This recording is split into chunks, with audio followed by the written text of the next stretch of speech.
Uno de los retos más importantes que enfrentó la Iglesia de Cristo en sus primeros años fue el de establecer la relación que tendrían los cristianos con el sistema religioso del cual provenía la mayoría.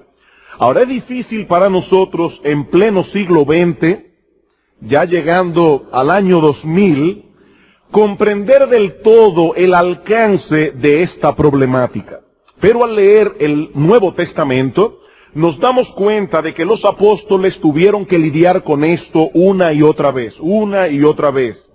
La iglesia cristiana nació en Jerusalén, entre judíos que veían en Cristo el cumplimiento de todas las promesas de redención contenidas en el Antiguo Testamento. Cristo era el centro, el tema central de los profetas, la figura hacia la cual apuntaban todos los sacrificios, todas las ceremonias, todos los rituales del Antiguo Testamento. Ahora, ¿qué relación tendría la iglesia recién fundada con ese sistema religioso en el cual la nación de Israel había vivido por cientos de años? Eso era un problema real con el cual la iglesia tuvo que enfrentarse en sus primeros años. Por ejemplo, ¿debían los cristianos circuncidarse como había ordenado Dios a Abraham y como ordenaba la ley mosaica? ¿Y qué de la Pascua, o de la fiesta de los panes sin levadura, o Pentecostés, o la fiesta de los tabernáculos? ¿Hasta dónde estaban los cristianos obligados a todas esas fiestas, ceremonias y rituales? Para nosotros hoy es muy fácil responder esa pregunta, pero no pensemos, hermanos, que para ellos fue tan fácil al principio. ¿O qué de todas las leyes dietéticas del Antiguo Testamento? Todas esas cosas que de acuerdo a la ley mosaica un judío piadoso no debía comer. Los primeros cristianos tuvieron que lidiar con todas esas interrogantes. Tuvieron que pasar por un proceso de transición que tomó tiempo, porque el Nuevo Testamento se fue escribiendo poco a poco, y los medios de comunicación con que estos hermanos contaban eran sumamente lentos y además escasos. Los cristianos de Asia no podían tomar de repente un teléfono para llamar a los apóstoles que estaban en Jerusalén, o llamar al apóstol Pablo y enviarle un fax que estaba en Europa predicando la palabra de Dios. No podían hacerlo. Todo esto tomó tiempo. Otro asunto crucial para estos cristianos de trasfondo hebreo fue lo del día de reposo. Por muchos años estos hombres y mujeres que ahora eran cristianos habían estado guardando el séptimo día conforme a lo estipulado en la ley mosaica para el pueblo de Israel. Pero la iglesia desde sus inicios comenzó a congregarse el primer día de la semana. De hecho, veremos más adelante en una escuela dominical que la iglesia de Cristo nació un domingo, porque siempre Pentecostés caía el domingo. Era el 50º día después de la última del último sabbat que se celebraba en la Pascua. Siempre caía domingo, siempre caía el primer día de la semana, y ese fue el día en que la iglesia de Cristo comenzó a congregarse desde el principio. La pregunta es, ¿qué debían hacer estos judíos ahora con el sábado? Algunos de ellos optaron por observar ambos días, e incluso mantuvieron por un tiempo la celebración de algunas de las fiestas anuales. Eso lo vemos en el libro de los Hechos. En cierto momento el apóstol Pablo quería dirigirse a Jerusalén para poder estar allí en Pentecostés. Esto fue tolerado al principio porque se trataba de un período de transición. Pero cuando el evangelio se fue extendiendo al mundo gentil, cuando salió de las fronteras de los judíos, esto trajo otro problema adicional. Debían los gentiles someterse a todas estas ceremonias, a todas estas fiestas que algunos cristianos judíos seguían observando. ¿Debían ellos también congregarse en las sinagogas los sábados y los domingos en la iglesia, como estaban haciendo algunos judíos ya convertidos al cristianismo? Los apóstoles rechazaron esto con todas sus fuerzas. Y como veremos hoy, algunos pasajes del Nuevo Testamento son bien claros en cuanto a lo que la iglesia debía hacer al respecto. Sin embargo, en lo tocante a la adoración a Dios el primer día de la semana, aparentemente no hubo ningún tipo de cuestionamiento, sino que este patrón fue aceptado desde el principio por toda la iglesia. En ningún lugar del Nuevo Testamento encontramos que hubiese algún tipo de confrontación por la observancia del domingo como el día semanal de adoración cristiana. Ese patrón fue asumido en una forma muy natural por la iglesia, como espero que veamos en su momento. Apartar un día de cada 7 para la adoración a Dios no era un asunto ceremonial. Este mandamiento se encuentra en el Decálogo, los 10 mandamientos, que es el resumen de la ley moral de Dios. Fue Dios mismo quien estableció ese patrón en el paraíso, y el hombre como criatura hecha a su imagen y semejanza debía imitarle a él en esto. Es el ejemplo de Dios lo que hace de este mandamiento un asunto moral, no ceremonial. Así que los apóstoles no cargaron a los cristianos gentiles con las fiestas y ceremonias del antiguo pacto, pero de ningún modo anularon la carga moral de la ley de Dios.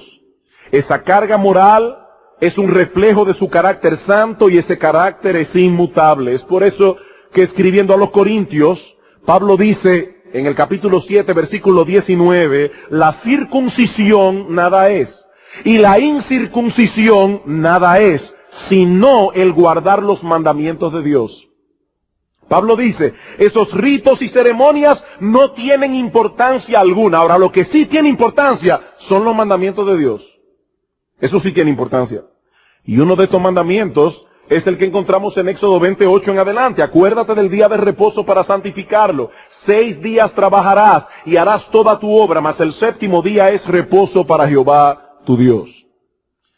Desde hace varios domingos hemos estado considerando este mandamiento del Decálogo, en el cual hemos tenido que detenernos por más tiempo que los anteriores. Y esto por una razón muy sencilla. Este es uno de los mandamientos más atacados hoy día y sin duda alguna es el que más cuestionamientos levanta. Es por eso que decíamos en nuestra asamblea anual este miércoles pasado que este tema, el 4º mandamiento, era como el túnel largo de la 27 de febrero. Tan pronto uno entra por un sitio y tiene que salir por el otro. No podemos devolvernos para atrás. No podemos entrar en este tema y dejar cabos sueltos. No podemos. Tenemos que agotar la enseñanza en lo que respecta a la doctrina de la palabra de Dios. Ya vimos cuál es el propósito fundamental que Dios tuvo en mente al establecer esta ordenanza con su propio ejemplo. Luego estudiamos el contenido del 4º mandamiento en Éxodo 20 y en estos momentos estamos considerando la doctrina bíblica del día de reposo en el Nuevo Testamento, tanto en la enseñanza de Jesús como en la de los apóstoles. Como hemos visto hasta ahora, tanto Cristo como los apóstoles ratificaron la permanencia de la ley moral de Dios. Sin embargo, hay algunos textos del Nuevo Testamento que parecen indicar lo contrario. Hay algunos textos del Nuevo Testamento que parecen indicar lo contrario. Y es a estos textos que quiero llamar vuestra atención en esta mañana. Como veremos en un momento, comprender las circunstancias históricas en que se encontraba la iglesia primitiva en sus primeros años. Comprender la problemática que los apóstoles estaban tratando en ese periodo, como ya establecimos y explicamos en la introducción, nos ayudará enormemente para la correcta comprensión de estos pasajes. Pasemos entonces, hermanos, a considerar algunos textos del Nuevo Testamento que ameritan una explicación. Algunos textos del Nuevo Testamento que ameritan una explicación. Se trata básicamente de 3 pasajes, los cuales, aunque muy similares entre sí, se escribieron bajo circunstancias distintas y por lo tanto poseen algunas connotaciones distintas también. Me refiero a Romanos 14, 5 al 6, Gálatas 4, 10 al 11 y Colosenses 2, 16 y 17. Vamos a leer estos tres textos en este orden. Romanos capítulo 14. Romanos capítulo 14, versículos 5 y 6. Dice el apóstol Pablo: uno hace diferencia entre día y día, otro juzga iguales todos los días. Cada uno esté plenamente convencido en su propia mente. El que hace caso del día, lo hace para el Señor. Y el que no hace caso del día, para el Señor no lo hace. El que come, para el Señor come, porque da gracias a Dios. Y el que no come, para el Señor no come, y da gracias a Dios. El segundo texto es Gálatas capítulo 4, versículos 10 al 11. Gálatas capítulo 4, versículos 10 al 11. Dice el apóstol Pablo a estos hermanos de Galacia: guardáis los días, los meses, los tiempos y los años. Y él no lo está diciendo como un cumplido. Pablo está aquí hablando en un tono de amonestación a la iglesia. ¿Y cómo es posible? Esa es la idea. Que ustedes estén guardando los días, los meses, los tiempos y los años. Me temo de vosotros que haya trabajado en vano con vosotros. No es un cumplido, no es una alabanza. Pablo está amonestando a la iglesia por hacer esto. Colosenses capítulo 2, versículo 16 al 17.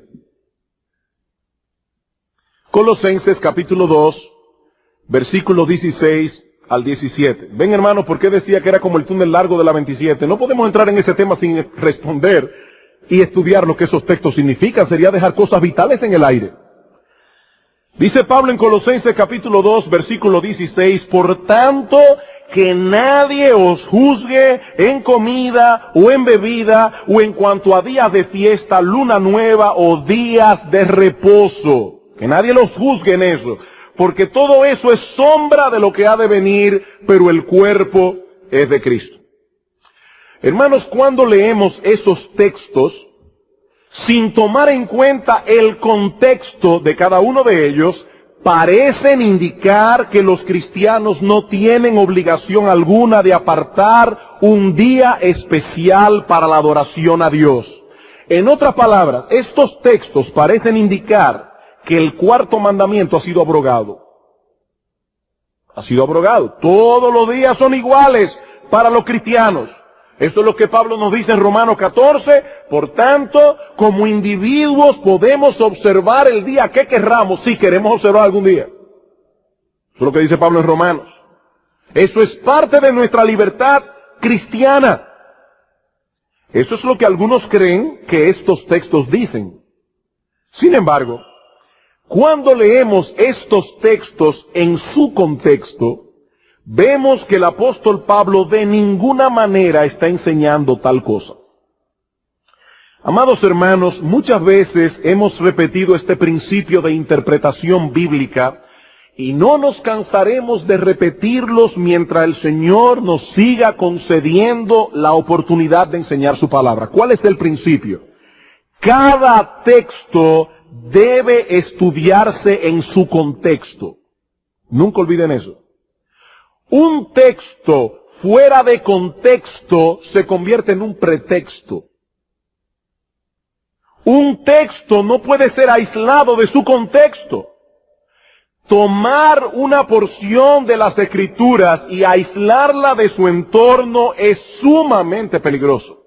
Podría llevarnos a pensar que la Biblia dice algo que no dice, y esto podría ser dañino para nuestras almas en grado sumo. Nunca olviden que Satanás tentó a Cristo en el desierto citando un pasaje de las Escrituras fuera de su contexto. Y los falsos maestros son especialistas en hacer esto. Y si el diablo hizo eso con nuestro Señor, podemos estar seguros de que lo intentará con nosotros también. He compartido antes una experiencia que tuve en mis primeros años como creyente. Lo voy a compartir otra vez. Cuando un testigo de Jehová se apareció en mi casa y quería convencerme de que Cristo no era Dios. y que por lo tanto tampoco Cristo debía ser el foco primordial de mi fe. Y para convencerme de esto, este testigo de Jehová me llevó a la Escritura y me citó primero a los Corintios capítulo 15 versículo 19, donde Pablo dice que si en esta vida solamente esperamos en Cristo, somos los más dignos de conmiseración de todos los hombres. Hermanos, la Biblia dice eso. La Biblia dice que si en esta vida solamente esperamos en Cristo, somos dignos de lástima. Ahora, yo no tenía para ese tiempo mucho conocimiento de las Escrituras, pero sí sabía que era incorrecto aislar un texto de su contexto. Así que le pedí a este hombre que me leyera los versículos que estaban antes y los que estaban después. Y por supuesto yo no tengo tiempo para buscar ese pasaje, pero ese pasaje de ningún modo enseña tal cosa. Lo que este texto en verdad enseña es que seríamos dignos de lástima solo en el caso supuesto de que Cristo no hubiese resucitado de los muertos.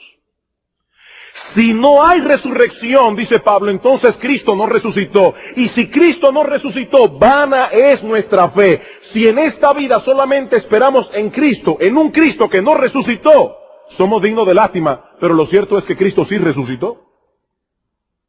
Lo cierto es que Cristo sí se levantó de la tumba victorioso al tercer día. Hermanos, nunca olviden esto. Cada texto en su contexto. Veamos entonces, hermanos, estos tres textos del Nuevo Testamento, pero tomando el tiempo necesario para ubicarlos en su entorno inmediato. Ahora, de estos tres pasajes que hemos leído, el de Colosenses capítulo 2 es el que puede arrojar más luz para entender los anteriores, y por lo tanto vamos a comenzar por ahí. Como bien señaló el pastor Eduardo esta mañana, el problema que Pablo está confrontando en esta carta de Colosas era el hecho de que algunos falsos maestros estaban tratando de minar la fe de estos hermanos, introduciendo en la iglesia una herejía muy particular que parece haber sido una extraña mezcla de judaísmo con gnosticismo. Judaísmo con gnosticismo.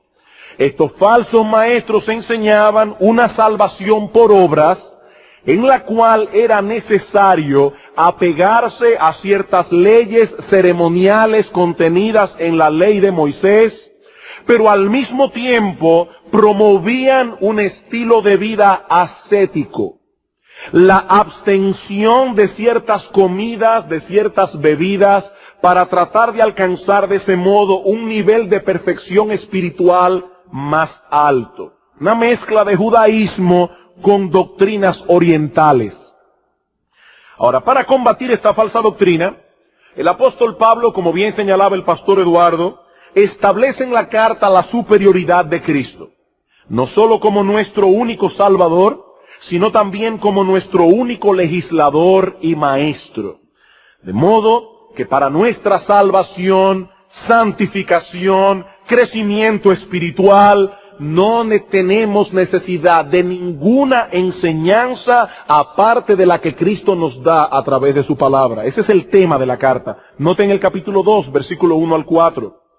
Porque quiero que sepáis cuán gran lucha sostengo por vosotros y por los que están en la Odisea y por todos los que nunca han visto mi rostro. Pablo sabía que las falsas doctrinas eran peligrosas, para que sean consolados sus corazones, unidos en amor, hasta alcanzar todas las riquezas de pleno entendimiento, a fin de conocer el misterio de Dios el Padre y de Cristo, en quien gloria al Señor están escondidos todos los tesoros de la sabiduría y del conocimiento. Hermanos, en Cristo están escondidos todos los tesoros de la sabiduría y del conocimiento. Fuera de Cristo no necesitamos saber más nada.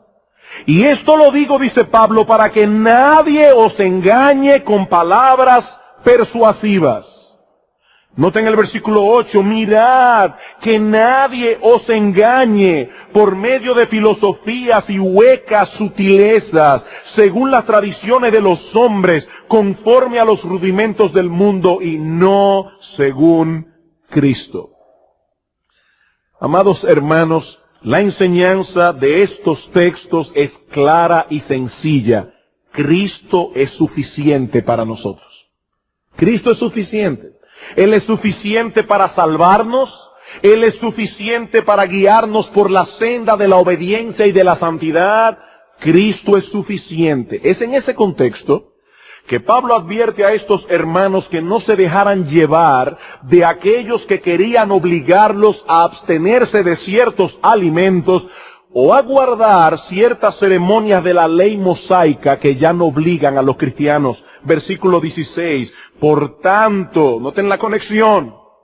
Por tanto, como Cristo es suficiente, nadie os juzgue en comida o en bebida o en cuanto a días de fiesta, luna nueva o días de reposo.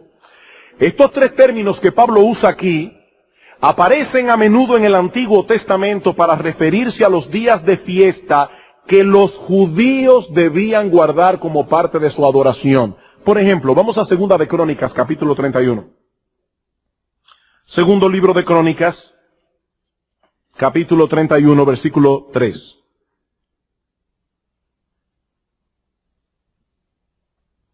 Dice aquí la palabra de Dios, hablando de Ezequías, el rey, contribuyó de su propia hacienda para los holocaustos a mañana y tarde, y para los holocaustos de los días de reposo, nuevas lunas y fiestas solemnes. Los mismos términos al revés.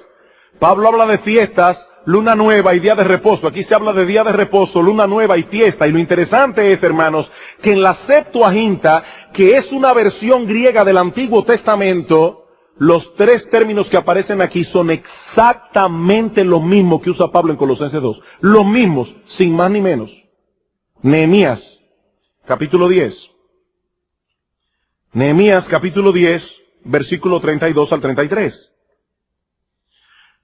Nos impusimos además por ley el cargo de contribuir cada año con la tercera parte de un ciclo para la obra de la casa de nuestro Dios, para el pan de la proposición y para la ofrenda continua, para el holocausto continuo, los días de reposo, las lunas nuevas, las festividades y para las cosas santificadas y los sacrificios de expiación por el pecado de Israel y para todo el servicio de la casa de nuestro Dios. Una vez más, hermanos, en la Septuaginta, los mismos tres términos otra vez que Pablo usa en Colosenses 2:16.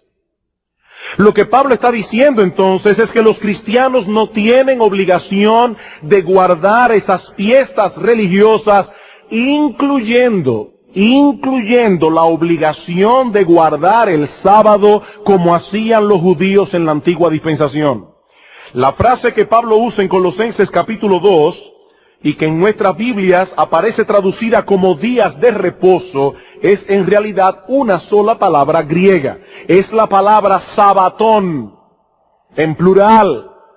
Pablo dice que nadie os juzgue si estáis o no observando las fiestas ceremoniales de la ley mosaica, la Pascua, Pentecostés, los tabernáculos, la fiesta de la luna nueva o los sábados. Esta palabra no solo señala el día séptimo de la semana que conocemos como el sábado, sino también todos los otros días de reposo que los judíos debían observar en sus diversas fiestas. Es probablemente por esa razón que la palabra en Colosenses aparece en plural. Los sábados. Todo reposo ceremonial judío era un sabbat. No importa el día de la semana que cayera. Ellos lo consideraban un reposo ceremonial. Era un sábado. No importa si era miércoles, si era viernes. Todo día de reposo judaico era un sábado. Y Pablo dice que nadie os juzgue en cuanto a esos sábados. Lo que Pablo está diciendo es que los cristianos no están obligados a guardar todas esas fiestas y todos esos días de reposo que se observaban en el antiguo pacto. De paso, hermanos, este es uno de los textos más claros del Nuevo Testamento en contra de la enseñanza de los adventistas del séptimo día, de que los cristianos deben guardar el sábado. Pablo dice que no. Pablo dice que no deben hacerlo. Pero hermanos, Eso nada tiene que ver con la necesidad de apartar un día de cada 7 para la adoración a Dios, tal como lo establece el 4º mandamiento. Ese no es el tema que Pablo está discutiendo en este pasaje. Pablo está hablando de un conjunto de fiestas contenidas en la ley ceremonial y que fueron dadas al pueblo de Israel de manera particular: Luna Nueva, la Pascua, Pentecostés, la fiesta de los tabernáculos, la observancia de los sábados, ceremonias que nada tienen que ver con nosotros hoy. Una cosa es echar a un lado un conjunto de fiestas y ceremonias religiosas y leyes dietéticas, y otra muy diferente es ir en contra de la ley moral de Dios. Es por eso que Pablo más adelante en esta misma carta ataca el ascetismo que estos maestros promovían, pero al mismo tiempo refuerza la obligación que tienen los cristianos de conducirse de acuerdo a las leyes morales de Dios. En la misma carta a los Colosenses. Noten el versículo 20 del capítulo 2. Pues si habéis muerto con Cristo en cuanto a los rudimentos del mundo, ¿por qué, como si vivieseis en el mundo, os sometéis a preceptos, tales como no manejes, ni gustes, ni aun toques, en conformidad a mandamientos y doctrinas de hombres, cosas que todas se destruyen con el uso? ¿Por qué se someten al ascetismo que estos maestros están tratando de imponerles? Ahora noten el capítulo 3, versículo 1 en adelante. Si pues habéis resucitado con Cristo, buscad las cosas de arriba, donde está Cristo sentado a la diestra de Dios. Poned la mira en las cosas de arriba, no en las de la tierra, porque habéis muerto, y vuestra vida está escondida con Cristo en Dios. Cuando Cristo vuestra vida se manifieste, entonces vosotros también seréis manifestados con Él en gloria. Ahora alguien puede decir, bueno, si ya yo he muerto, yo soy perfecto en Cristo, ya no importa lo que yo hago, deje de hacer. Pablo dice, no, versículo 5, haced morir pues lo terrenal en vosotros: fornicación, impureza, pasiones desordenadas, malos deseos y avaricia, que es idolatría. Digan no a todas esas imposiciones ascéticas. Digan no. Pero también digan no a todos los impulsos pecaminosos del corazón que son contrarios a la ley moral de Dios. Ambas cosas se encuentran en la misma carta.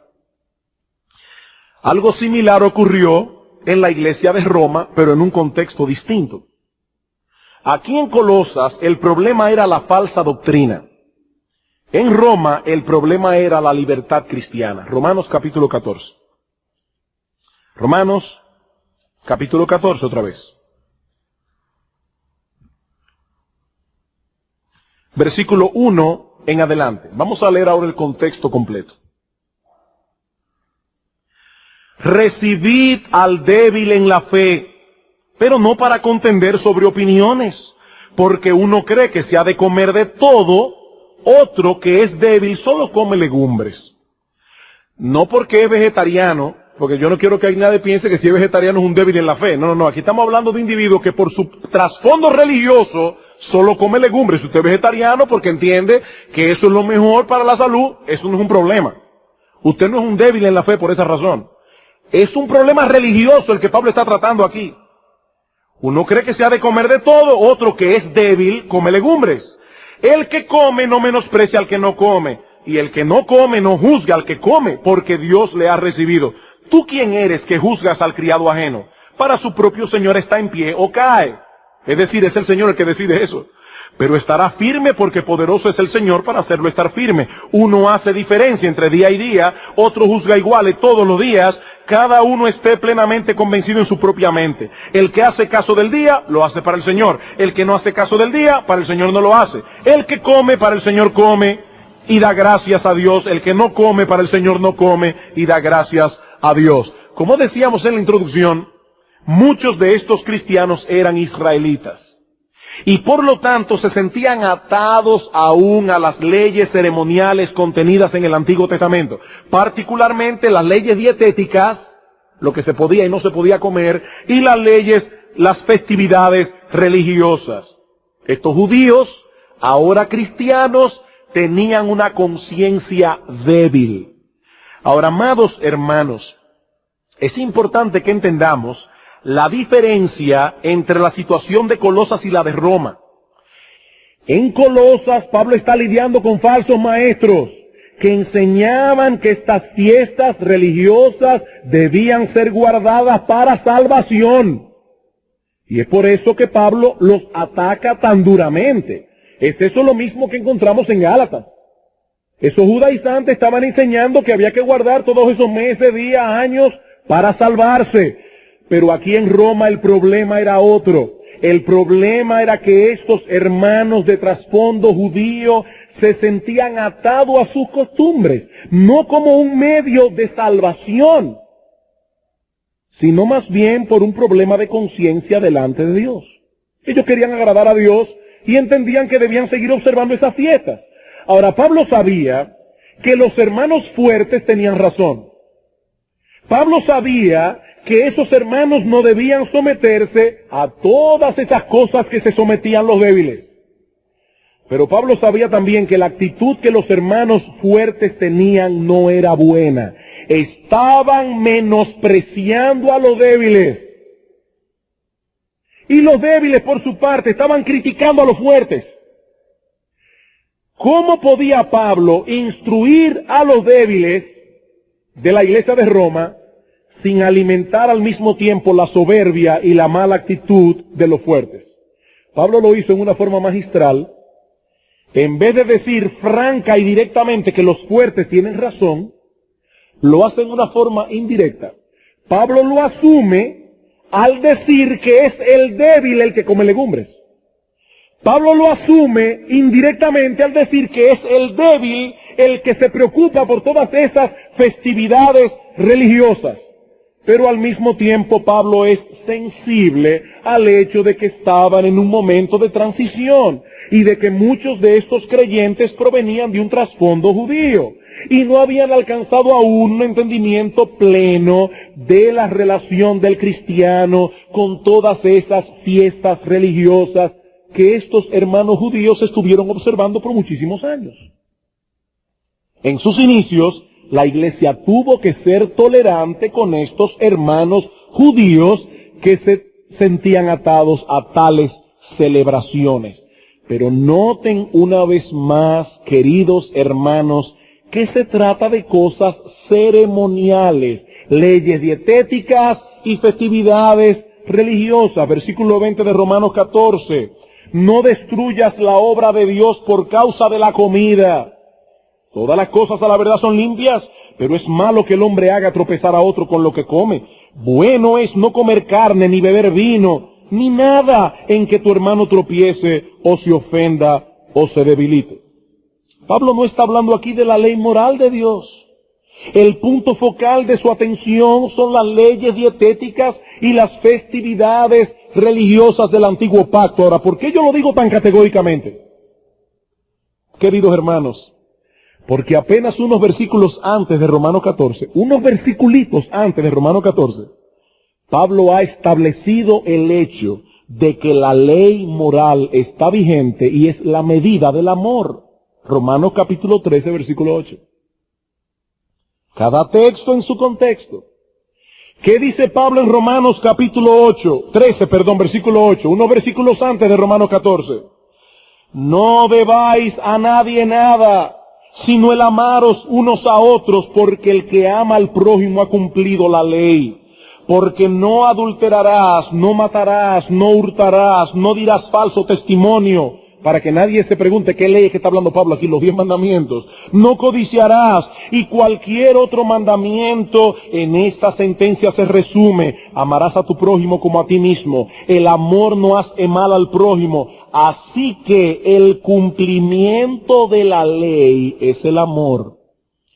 En otras palabras, Pablo está diciendo: yo sé que yo amo a una persona porque no violo en su perjuicio ninguno de los 10 mandamientos. Y lo mismo puedo decir en cuanto a mi amor a Dios. ¿Cómo puedo yo saber si en verdad yo amo a Dios? Cristo dice: si me amáis, guardad mis mandamientos. ¿Tú me amas? Guarda mis mandamientos. Y en 2 de Juan, versículo 6, dice el apóstol Juan: y este es el amor, que andemos según sus mandamientos. Ese es el amor. Hermanos, ¿cómo sabe mi esposa que yo la amo? ¿Únicamente porque yo soy un meloso y se lo digo continuamente? ¿Es esa la forma? Bueno, eso es importante para mostrar el amor. Yo debo decir lo que siento, pero ella percibirá más claramente mi amor cuando me vea esforzándome por agradarla. Eso es lo que Pablo dice en Romanos 13. El cumplimiento de la ley es el amor. ¿Cómo puede ser que ahora, apenas unos versículos más adelante, Pablo diga algo que eche por tierra uno de los mandamientos de esa ley? Si ya hemos visto en un sermón anterior que esa ley es una unidad. El decálogo no son 10 leyes, sino más bien una sola ley con 10 acápites. Si uno está vigente, el resto también lo está. Santiago dice en su carta que cualquiera que guardare toda la ley, pero ofendiere en un punto, se hace culpable de todos, porque la ley es una unidad. El decálogo, hermanos, es como un globo. El decálogo es como un globo. Para explotarlo, yo no tengo que golpearlo por todas partes a la vez. No es necesario. Basta con un pequeño agujero en cualquiera de sus partes y el globo explota por completo. Así es la ley moral de Dios. Así es la ley moral de Dios. Si alguno de sus acápites está vigente, el resto también lo está. Amados hermanos, ni en Colosenses 2, ni en Romanos 14, ni en Gálatas 4, se está hablando de la ley moral de Dios. Se está hablando de festividades religiosas de los judíos que los cristianos no estaban obligados a guardar. El teólogo Robert Dabney dice lo siguiente: en estos textos, el apóstol se está refiriendo a celebraciones judías y solamente a ellas. La celebración cristiana del domingo no es aquí el asunto en cuestión, porque acerca de la observancia del domingo no había ninguna disputa ni diferencia en las iglesias cristianas. Los cristianos judíos y gentiles por igual consentían universalmente en la santificación del domingo. Hermanos, yo quisiera por un momento que nos detuviéramos a pensar las implicaciones que tendría el hecho de que Pablo estuviese diciendo en Romanos 14 que el cuarto mandamiento ya no está vigente. Vamos a detenernos a pensar lo que eso implicaría. Eso es lo que algunos creen que Pablo está enseñando aquí, que el cuarto mandamiento fue abrogado. Ahora, vamos a suponer, hermanos, por un momento que es así. Si esto es así, lo que Pablo está diciendo entonces es que no existe ninguna frecuencia divinamente establecida, ni ningún día en particular para la adoración a Dios. Eso es lo que Pablo está diciendo. Todos los días son iguales. Pero más aún, lo que todavía es más crucial, Pablo está diciendo entonces que nadie tiene derecho a imponer ninguna de estas cosas sobre otros. Ni la frecuencia, ni el día. Eso es un asunto que debe ser dejado al juicio de cada cual. Uno hace diferencia entre día y día, otro y juzga iguales todos los días. El que hace caso del día lo hace para el Señor, el que no hace caso del día para el Señor no lo hace. Tú haces caso del día y tú guardas el día del Señor. Eso es lo que algunos creen que Pablo está diciendo. Tú guardas el cuarto mandamiento. Bueno, está bien. Pero yo he decidido no guardarlo. Yo he decidido no hacer caso del día. Así que yo voy a ir a la iglesia una vez al mes. O tal vez 2 veces al año. O tal vez no voy a ir nunca. Y Pablo dice que nadie puede juzgarme por eso. No existe razón alguna para que nos reunamos como iglesia una vez a la semana. No existe esa razón si el patrón establecido en el cuarto mandamiento no está vigente. Como tampoco existe ninguna razón para que nos reunamos el domingo y no el jueves o el viernes o el sábado. De hecho, hermanos, si el cuarto mandamiento no está vigente, no hay forma de establecer ni el día ni la frecuencia. No hay forma de establecerla. Porque Pablo dice aquí que nadie debe imponer estas cosas a otro. Nadie. Ahora, hermanos, si esto es así, aparte del caos que crearía en las iglesias, ¿qué explicación tenemos al hecho de que las iglesias de Cristo desde siempre se han reunido cada primer día de la semana?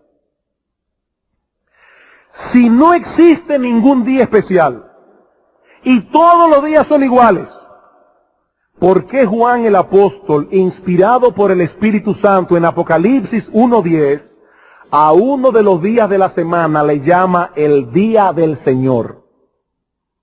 ¿Qué sentido tiene eso? Este es el día del Señor, pero Juan, ¿y tú no sabías que Pablo escribió en Romanos 14 que todos los días son iguales? Vayamos a 1 Corintios 16, por favor. 1 Corintios 16. Hay algo interesante aquí a lo que deseo llamar vuestra atención. Ya estudiamos ese texto la semana pasada, pero quiero llamar vuestra atención a algo adicional. ¿Qué dice Pablo aquí? En cuanto a la ofrenda para los santos, haced vosotros también de la manera que ordené en las iglesias de Galacia. Cada primer día de la semana, cada uno de vosotros ponga aparte algo según haya prosperado, guardándolo para que cuando yo llegue no se recojan entonces ofrendas. Noten, hermanos, que a esos mismos Gálatas que Pablo reprendió en Gálatas 4:10 por estar guardando días, meses y años, a esos mismos Gálatas Pablo les ordenó en otra ocasión, según este texto de Corinto, tomar cada primer día de la semana para traer sus ofrendas delante de Dios. Ahora yo me pregunto, ¿qué derecho tenía Pablo de imponer estas cosas a los hermanos de Galacia y a los de Corinto, si él mismo ha dicho en Romanos 14 que todos los días son iguales y que nadie tiene derecho a imponer días a otros? ¿O qué sentido tendrá la exhortación de Hebreos 10:25 a no dejarnos de congregarnos como algunos tienen por costumbre? Si todos los días son iguales y nadie tiene derecho a imponer a otro guardar ningún día, esta exhortación no tiene sentido. No tiene sentido. Cuando Dios nos dice en la epístola a los hebreos, no se dejen de congregar, se está presuponiendo que algo ha sido establecido al respecto. De lo contrario, los hermanos que recibieron originalmente la amonestación que encontramos en Hebreos 10:25, hubiesen tenido amplia justificación para replicar al apóstol: esto no ha sido requerido, ningún tiempo para congregarnos ha sido establecido, todos los días son iguales y nadie puede imponerme guardar ninguno en particular. Pero lo cierto es, hermanos, que nadie replicó de ese modo. Porque todos los cristianos en ese tiempo sabían que la frecuencia y el día para la adoración pública habían sido determinados por Dios mismo. Un día de cada 7 la iglesia debe reunirse como iglesia para adorar a Dios. Ese fue el patrón que Dios estableció en el paraíso. Ese es el patrón que encontramos en el 4º mandamiento. Ese es el patrón que siguieron en el Nuevo Testamento los apóstoles del Señor Jesucristo. De hecho, hermanos, yo me voy a ir más lejos. Eso es lo que hace que la iglesia sea iglesia. Hermanos, ¿qué significa la palabra iglesia? Bueno, la palabra iglesia viene del griego eklesia. Y esa palabra viene de dos palabras griegas, ekkaleo. Aquellos que han sido convocados a congregarse en una asamblea. Eso es lo que significa la palabra iglesia. Los que han sido convocados. El 4º mandamiento no está vigente. Entonces, ¿cómo nosotros sabemos cuál es el día que Dios va a descender de su gloria para encontrarse con su pueblo? ¿Cuál es el día que la iglesia de Jesucristo debe congregarse como una asamblea en la presencia de Dios? Si nadie debe imponer a otro el reunirse en ningún día, y eso es lo que Pablo dice en Romanos 14 supuestamente, si eso es lo que Pablo está diciendo, hermanos, ¿cómo ha de guiar, instruir y consolar Dios a su iglesia como un todo? Si la palabra de Dios está siendo predicada y hay un hermano que dice, a mí nadie me puede imponer que yo vaya a la iglesia, así que yo no voy a ir hoy. Y resulta que Dios trajo una palabra para todo este cuerpo local, pero tú no estabas aquí, porque tú decidiste irte para otro lado. Hermano, ¿cómo va a guiar Dios a su iglesia? ¿Cómo va a hablar Dios a su iglesia? ¿Cómo va a consolar a su iglesia? ¿Cómo va Dios a instruir a su iglesia? ¿Cómo podremos ser una iglesia? Si una iglesia es un grupo de santos salvados por Cristo, congregados en una asamblea en la presencia de Dios. Ahora, ¿cuándo es que Dios desciende de los cielos para encontrarse con su pueblo? Si el cuarto mandamiento no está vigente, no lo sabemos. No lo sabemos, porque todos los días son iguales. Queridos hermanos, Pablo no está hablando de eso, ni en Romanos 14, ni en Colosenses 2, ni en Gálatas 4. Se está hablando allí de festividades religiosas judías que nada tienen que ver con nosotros hoy y que nada tienen que ver con la obligación que tenemos de apartar un día de cada 7 para adorar a Dios. Ese no es el tema que Pablo está tratando aquí. Para concluir, quisiera traer unas palabras de aplicación. Hermanos, estos textos que hemos estudiado hoy son usados por aquellos que niegan la vigencia del cuarto mandamiento y el deber que tenemos como cristianos de observar adecuadamente el día de reposo. Y para ellos, el punto que están defendiendo es la libertad del cristiano. Ese es el punto. La libertad del cristiano. Hermanos, eso es lo que está en foco aquí. El creyente es libre en Cristo, nos dicen estos. Y nada debe coartar esa libertad. Decirme que debo apartar un día de cada 7 para la adoración a Dios es un retorno al decálogo, es un retorno a la ley y por lo tanto es un retorno a la esclavitud. Ese es el punto. Ahora, yo no voy a juzgar la motivación de nadie que piense de ese modo. No lo voy a hacer, no tengo derecho a hacerlo. Y de verdad no lo estoy haciendo. No voy a juzgar la motivación de nadie que piense de ese modo. Pero creo que la Escritura me da pie para decir lo siguiente. Esa forma de pensar proviene de un mal entendimiento de la libertad cristiana. Esa forma de pensar proviene de un mal entendimiento de la verdadera libertad cristiana. En su mente, estas personas, quizás con muy buena intención, creen estar defendiendo esa libertad, pero en realidad la están destruyendo. En realidad la están destruyendo. Ciertamente, hermanos, somos libres en Cristo. Somos libres en Cristo.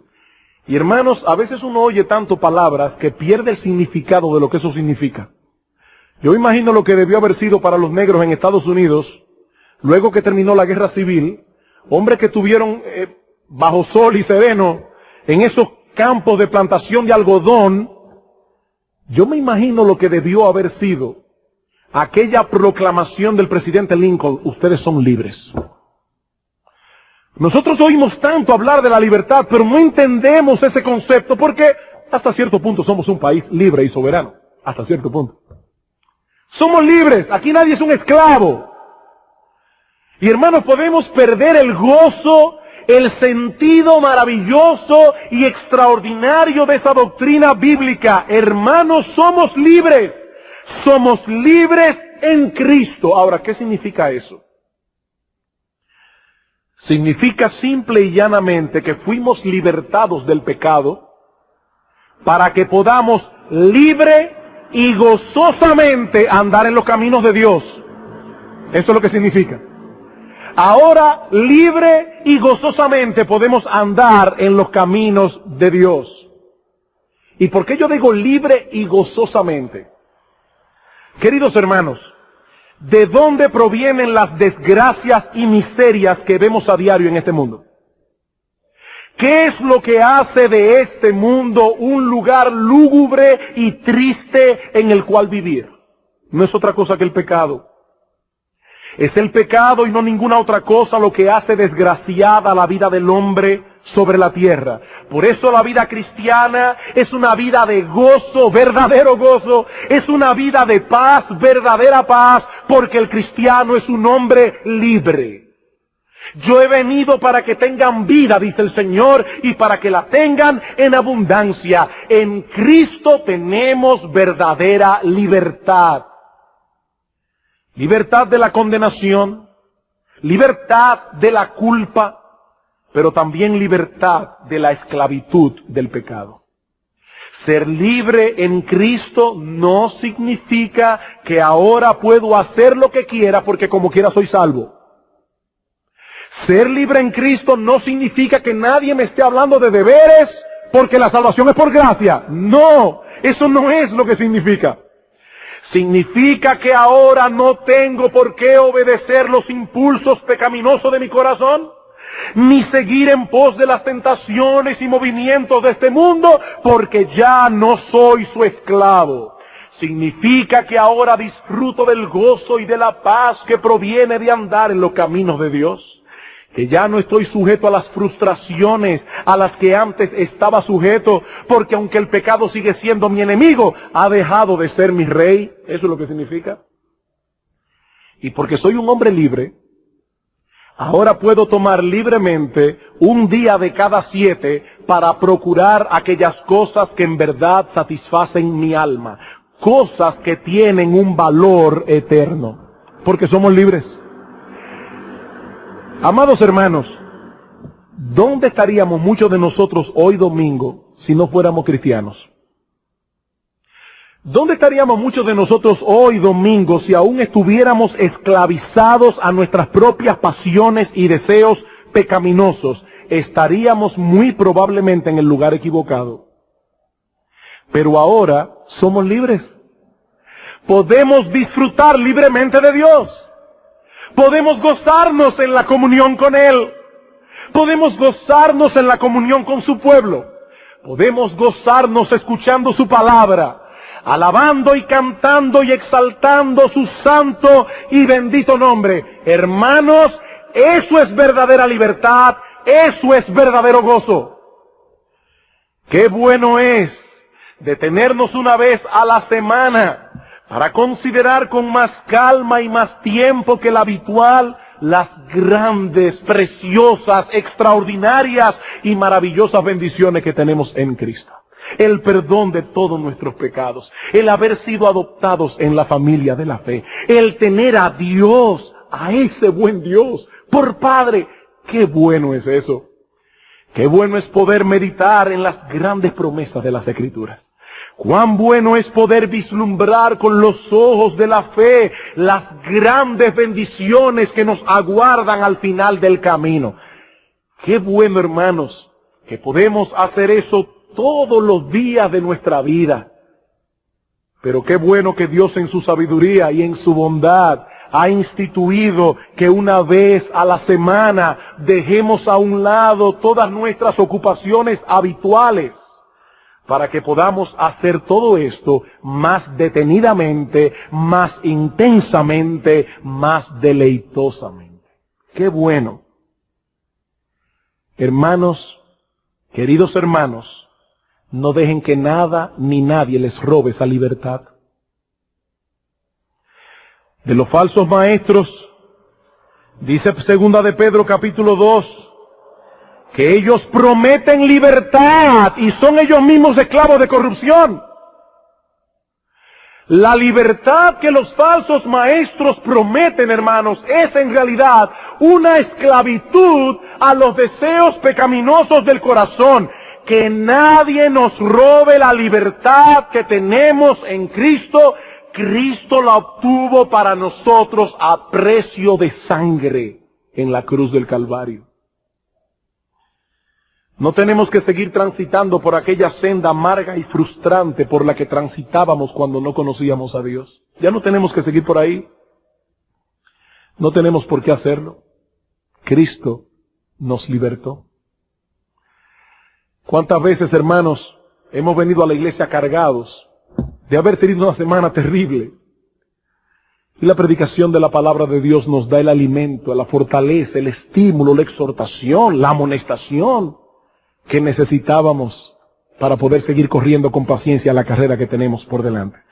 Por eso cuando estudiamos el Salmo 92 decíamos que este día es un día de celebración, este es un día de anticipación, este es un día de recreación, porque nuestras fuerzas son recreadas cada semana. Y Dios sabe que nosotros necesitamos venir a esta posada, en nuestro peregrinar hacia la Canaán celestial, detenernos una vez a la semana en esta posada, para que nos echen agua, nos echen fresco, nos den la palabra, nos amonesten, nos exhorten, nos alienten, nos estimulen. Hermanos, eso es necesario. Y Cristo nos hizo libres para que hoy estuviéramos aquí y no en ningún otro sitio. Mi amigo, si todas estas cosas son extrañas para ti, es porque todavía no has gustado de la benignidad de nuestro Dios. Hay una invitación en las Escrituras que yo quiero poner delante de ti en esta mañana, y escúchala no como si fuera mía, porque no lo es. Mi amigo, escúchala como proveniendo de la boca misma de Dios, porque es Dios quien ha pronunciado esta invitación en su palabra. Dice en el Salmo 34:8, gustad y ved que es bueno Jehová. Dichoso el hombre que confía en él. Gustad y ved. Hasta que no gustes de Dios, no sabrás cuán bueno es Él. No es suficiente que tengas información de lo bueno que es Dios. O si hay un hermano de la iglesia que yo conozco y él me cuenta de lo bueno que es Dios. No. Eso no se adquiere por información de terceros. Tienes que gustar de Él para que puedas experimentar en tu vida esa bondad de la que habla nuestro texto. Para que puedas entender de qué deleites que hemos estado hablando en este sermón. Pastor, ¿y cómo yo puedo gustar de Dios de ese modo? ¿Cómo yo puedo gustar de Dios? Escucha nuestro texto otra vez, porque ahí está la respuesta. Gustad y ved que es bueno Jehová. Dichoso el hombre que confía en Él. Gustar de Dios no es otra cosa que confiar en Dios.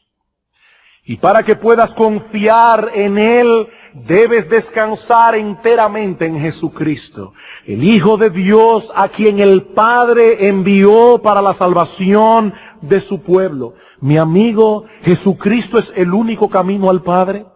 Solo su vida perfecta y su muerte en la cruz pudieron satisfacer la justicia perfecta de Dios, con la cual tú tienes problemas por causa de tus pecados. Pero por más asombroso que pueda parecerte, el Evangelio hoy te ofrece perdón y libertad, si despojado de todo mérito personal, si despojado de toda religión personal, confías enteramente en Cristo para la salvación de tu alma. Mi amigo, la salvación es por gracia, por medio de la fe. Y gracia es aquello que tú no mereces, pero que te lo dan gratuitamente. Tú no mereces ser salvo, pero de pura gracia Dios te ofrece salvarte hoy si vienes a Cristo y descansa solo en Él. Mi amigo, no te vayas de aquí sin procurar ser salvo. No te vayas de aquí sin gustar de Dios. Pídele a Cristo que te salve. Pídelo allí donde estás sentado. No tienes que levantar la mano, ni tienes que venir aquí al frente, ni tienes que hacer una promesa, ni irte en procesión. ¡Ay, güey! Mi amigo, allí donde estás sentado, allí, pídeselo a Cristo. Pídele que te salve. Pídele perdón por tus pecados. Pídele un corazón creyente. Pídeselo a Él, porque solo Él te lo puede dar. Y porque nadie puede ir al trono de la gracia y pedir ese beneficio en tu lugar. Nadie. Podemos orar por ti y pedir a Dios que aplique su palabra gloriosa y poderosa en tu corazón, pero mi amigo, no podemos arrepentirnos por ti. No podemos creer en lugar tuyo, solo tú puedes hacerlo. Quiera el Señor que no te vayas de este lugar sin haber clamado perdón y misericordia.